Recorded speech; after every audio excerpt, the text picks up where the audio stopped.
18 septembre, la nouvelle rentrée à l'Escale a lieu. C'est parti pour 4 mois de formation. Nous avons commencé par une semaine d'intégration où nous avons fait les présentations entre les formateurs et les apprenants. Nous avons signé nos contrats, puis nous avons fait connaissance les uns avec les autres. Des affinités et des amitiés se sont créées. Par la suite, nous avons organisé l'élection de les délégués. Aïssagoul et Ali sont nos délégués. Mohamed Ousseg et Binta sont les suppléants. Bravo à vous. Comme le veut la tradition de l'Escale, nous avons partagé ensemble un repas de l'automne. Biryani, poulet frit, pizza, baklava, boisson et compensation originale. C'était un moment de partage, de convivialité et rempli d'ambiance. Nous nous sommes tous amusés et nous avons partagé notre joie et notre bonne humeur.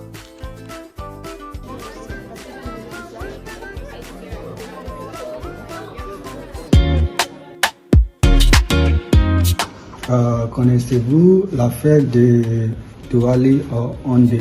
Observé par plus d'1 milliard de personnes de toutes confessions. Cette fête, toute en lumière, s'étalant sur 5 jours, est synonyme de prière, de festines, de feux d'artifice et, pour certains, de nouvelles années. Diwali est une fête très populaire en Inde. C'est celle de lumière à l'occasion de laquelle on s'offre de cadeaux et tire des feux d'artifice. Les festives durant 5 jours, dont le 3e, le plus important, est concert à la déesse Lakshmi. Les 4 autres étant associés à différentes légions et traditions. Ce 3e jour est aussi le dernier de l'année du calendrier hindou Vikram, utilisé dans le nord de l'Inde. Diwali est l'occasion de décorer maisons et rues et de se régaler de différents plats. Dans les villes, amis et familles se réunissent plusieurs jours avant pour jouer aux cartes, boire et manger. Diwali est inséparable des lampes diya ou dip en terre cuite, la plupart du temps, mais parfois métalliques. Elles sont remplies d'huile ou de ghee, beurre clarifié et brûlent grâce à une mèche, généralement faite de coton. On utilise également des bougies. La semaine européenne du développement durable se déroule entre le 18 septembre et le 8 octobre 2025. Cette année, elle met en avant l'adaptation au changement climatique. L'objectif de cette semaine est de sensibiliser aux 17 objectifs de développement durable et d'encourager la réalisation d'actions concrètes par les citoyens, les administrations et les entreprises. Objectif numéro 1. Pas de pauvreté. Éliminer l'extrême pauvreté et garantir chacun des ressources suffisants pour vivre dignement. Objectif numéro 2. Faim zéro. Assurer l'accès de tous à une alimentation suffisante, saine et durable. Objectif 3. Bonne santé et bien-être. Tout le monde doit être en bonne santé et avoir accès aux soins. Objectif numéro 4. Éducation de qualité. Tous les enfants et adultes doivent pouvoir apprendre. Exercice numéro 5. Égalité entre les sexes. Hommes et femmes, les mêmes droits et opportunités. Objectif numéro 6. Eau propre et assainissement. Tout le monde doit avoir accès à l'eau potable et des toilettes sûres. Objectif numéro 7. Énergie propre et abordable. L'électricité droite et propre, disponible et pas cher. Objectif numéro 8. Travail décent et croissance économique. Favorise une croissance inclusive l'employé productif et de bonnes conditions de travail. Objectif numéro 9.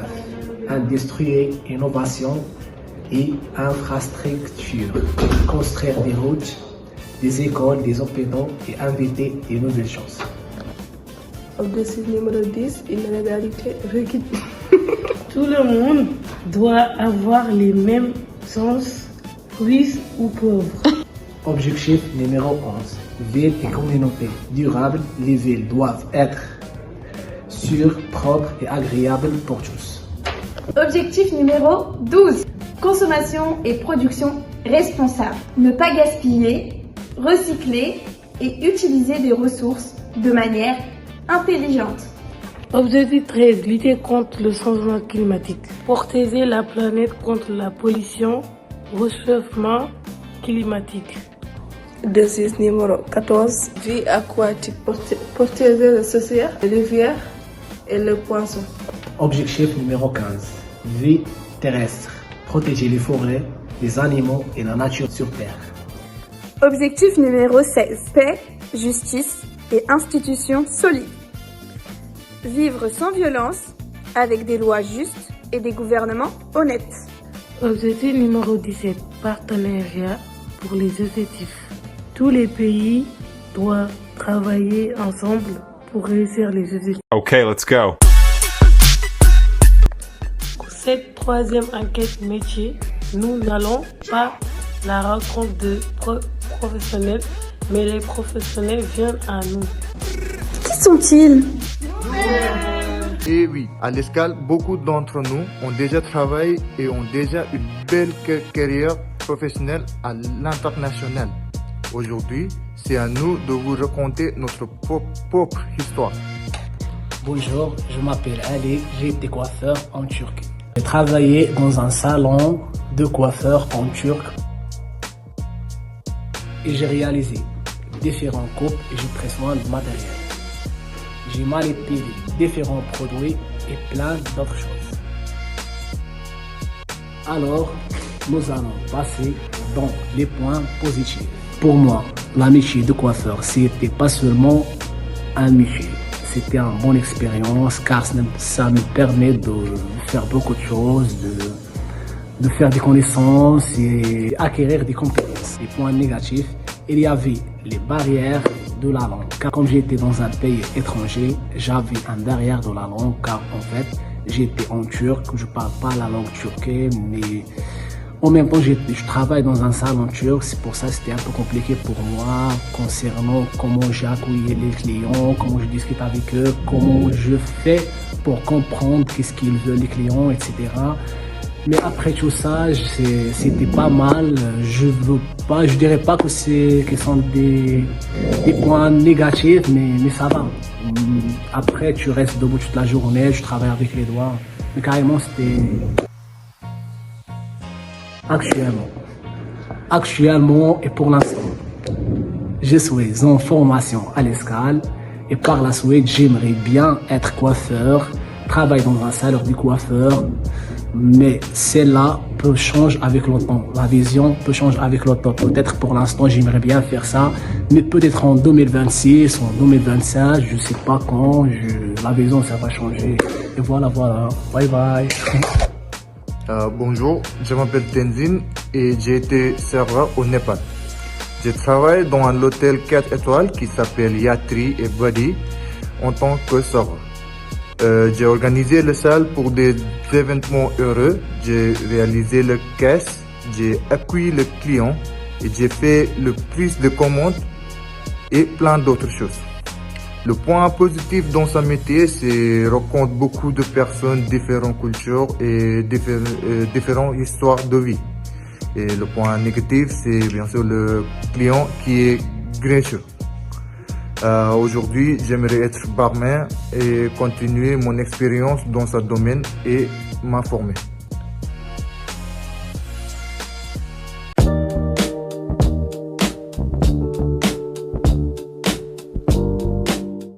Bonjour Vincent, comment tu vas? Bien, il faut. Ça va, merci. Aujourd'hui, on va parler dans un sujet qui concerne presque toutes les gens comme nous. La jeunesse, la meilleure période dans notre vie, car on sait bien que la période de la jeunesse est la meilleure période dans notre vie, car on passe les meilleurs jours.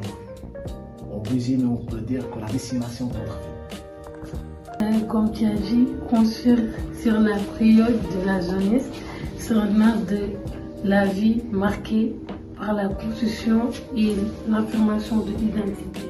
Et également l'émancipation de la famille. Le début de l'indépendance, c'est très important et bien profite, ça mesure diront. Cette période profite de chaque instant car la vie est très courte. C'est pour cette discussion. Merci. Au revoir.